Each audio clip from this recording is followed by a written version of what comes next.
Right now, ABC News correspondent Scott Goldberg in New York joins us on the AM 820 News line. Scott, apparently Chrysler has a problem with 2.7 million Jeeps, kind of like the old exploding Ford Pintos. Remember those? Well, that's the comparison some people are making, but I think it's probably fair to say Chrysler has a bigger problem with the National Highway Traffic Safety Administration, which is urging the automaker to recall the cars in question. These are Jeep Grand Cherokees from the years 1993 to 2004 and Liberties from 2002 to 2007.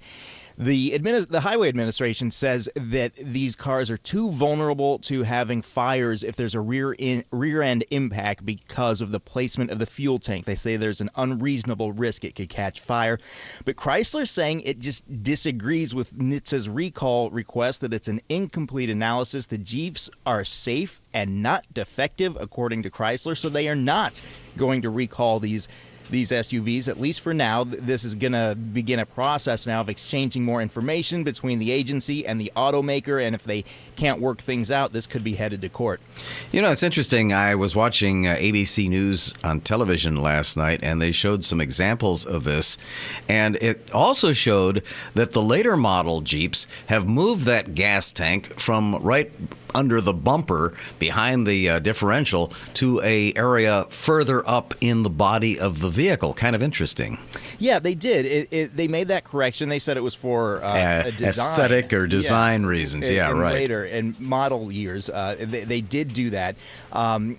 But the administration, this agency, and some advocates are saying that in all of these older cars, even though at the time they were built, they met or exceeded all federal safety standards, which is what Chrysler is arguing.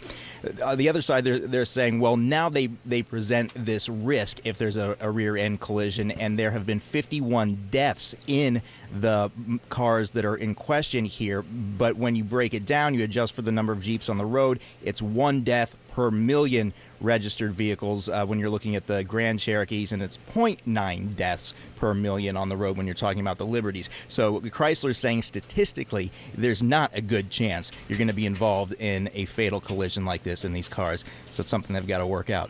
All right. What do you think's going to happen? It's really hard to say. I think this will probably go to court, and in the past, Chrysler has refused to go along with a recall, and they ended up winning. The courts ruled in the past that the agency was holding Chrysler unfairly to a new standard, so maybe that would happen this time. All right. If you're driving one of those, be careful, though.